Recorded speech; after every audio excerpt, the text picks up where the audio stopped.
friends! Kamusta po kayong lahat? I hope you're all doing okay. It's been 2 weeks already.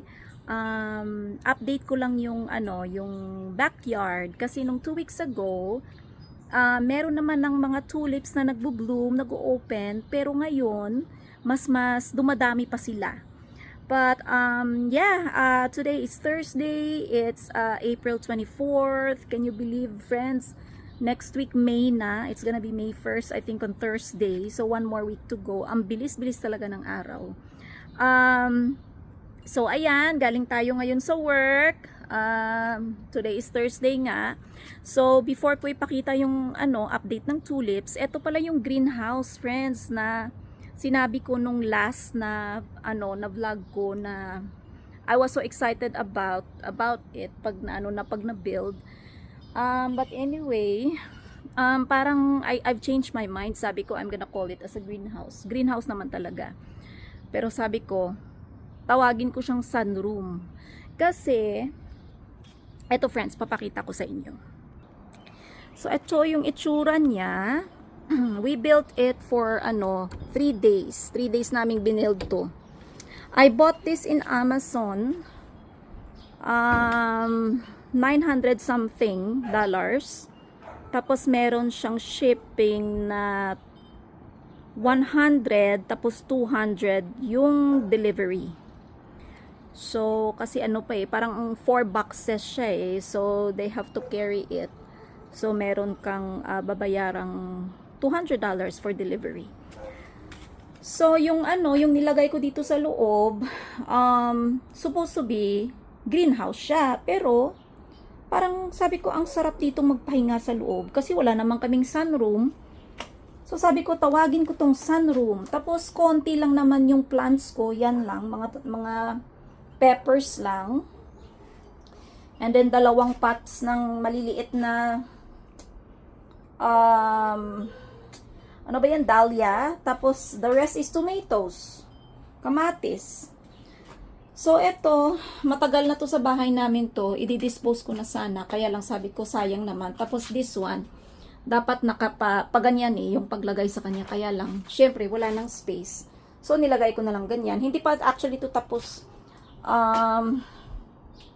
i-designan ko pa to. Kaya lang, syempre, wala tayong time. Mas importante yung work. Kasi ito, syempre, andito lang naman sa bahay. So, pag off, yun lang. So, ayan, these are eggplants, nilagay ko dyan.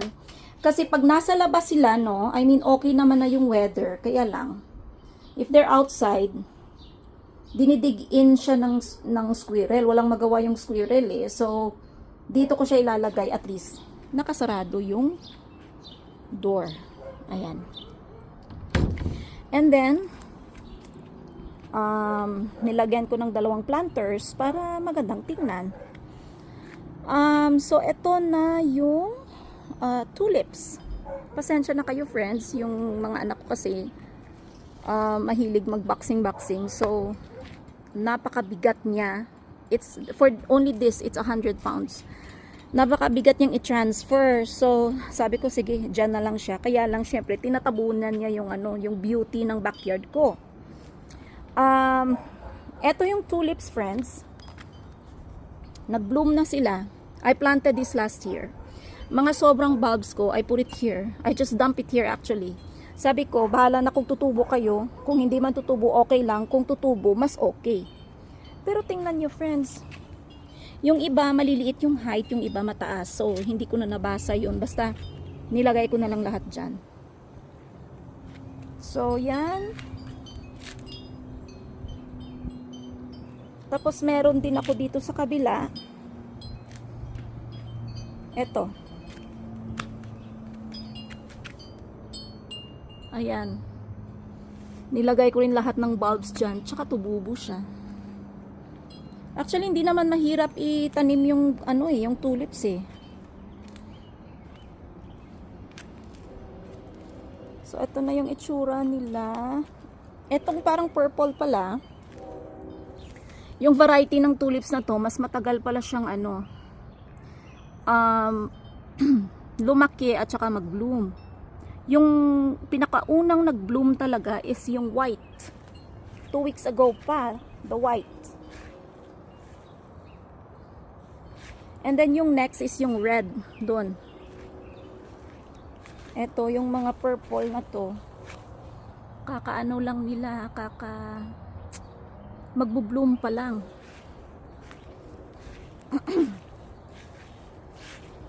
So yan na sila, friends.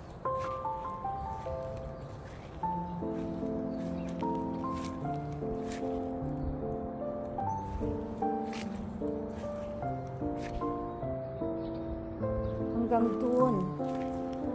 So pinagmi-mix-mix ko na lang yung ano, yung kulay. Hindi ko na tiningnan, basta tinanim ko na lang.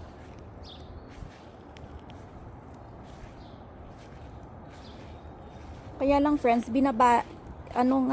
sinisira ng tulips. Tingnan nyo, oh. Sinisira ng ng squirrel. Sinisira nila, kinakat nila yung yung bulaklak, tingnan nyo, oh. Ayan, kinakat nila. Tsaka wala lang, hindi naman nila kinakain. Tinatapon lang nila dyan. Ayan. They've been doing this every tulip season. Nung last year, ang dami nilang pinagsisira. Pero ngayon, buti na lang, hinintay muna nilang mag-bloom before nila pinutol. Ito, friends, oh, tingnan nyo. Ayan. If it's sunny, nag-o-open talaga siya. Pero mamayang gabi, magko-close na naman yan. Tapos, tomorrow morning, mag-o-open naman siya.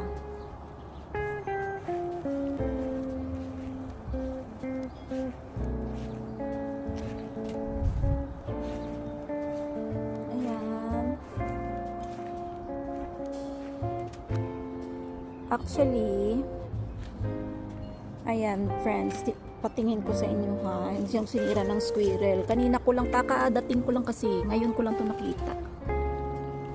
Ayan, pinutol nila. Tapos tinapon lang nila dito. Ayan.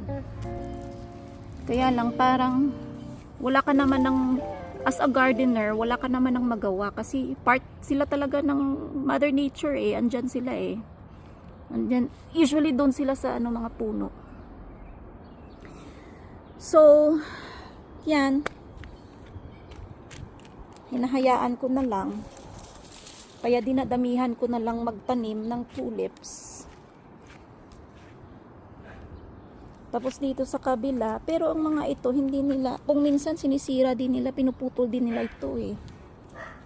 Kasi last year, yun yung pinagkagagawa nila, pinuputol nila yung mga halaman ko. Tapos yung pinuputol nila, yung bulaklak lang talaga. Tapos itatapon nila dyan sa gilid. Kung saan nila feel itapon.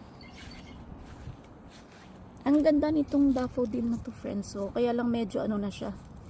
Ilang weeks na kasi ito, eh. At saka yung mga red, I have begonia. So, ano pa to?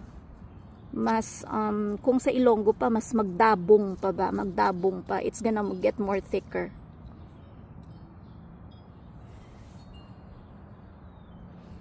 Tapos ang lalaki ng napakalaki niya, oh. Yung daffodils. These are the rest of the tulips.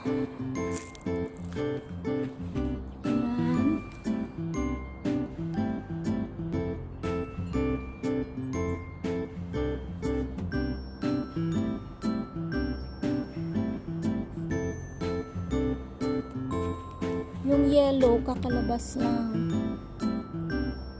Tapos yung pink na parang fuchsia, mas una pala siyang mag-bloom.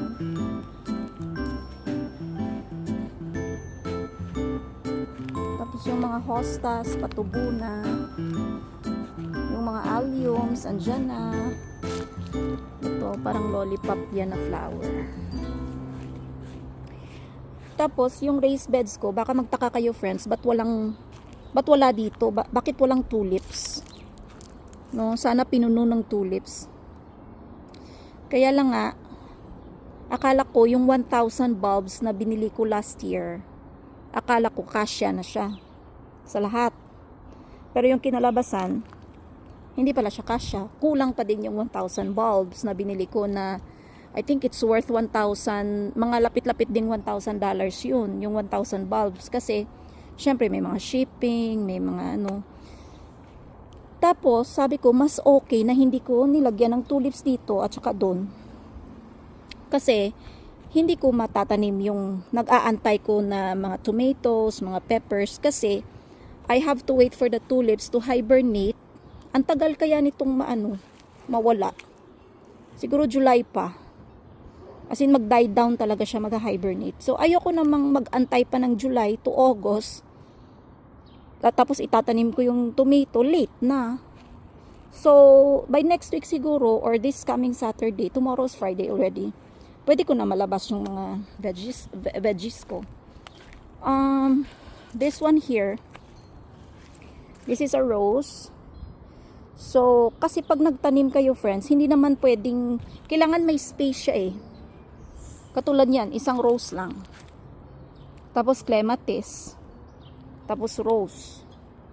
Hindi pwede na magtanim ka, didikit-dikit mo sila lahat kasi yung roots nila, hindi magiging healthy.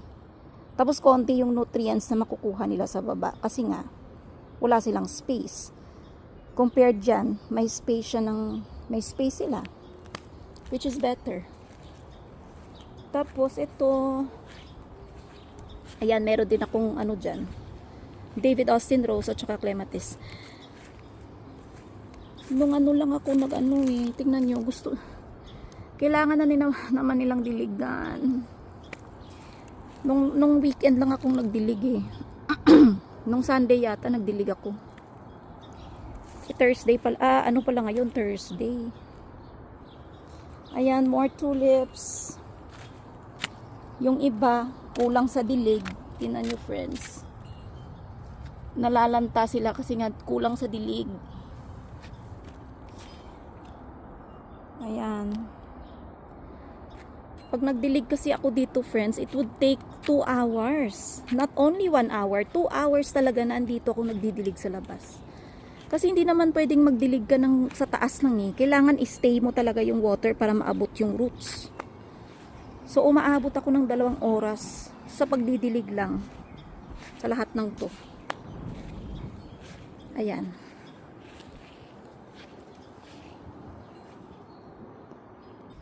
So, friends, thank you again for watching. See you on to the next one. Sana papanoorin nyo pa yung mga iba kong videos. Kung mahilig kayo sa mga tanim, plantito, you're very welcome to watch my previous videos dito sa backyard.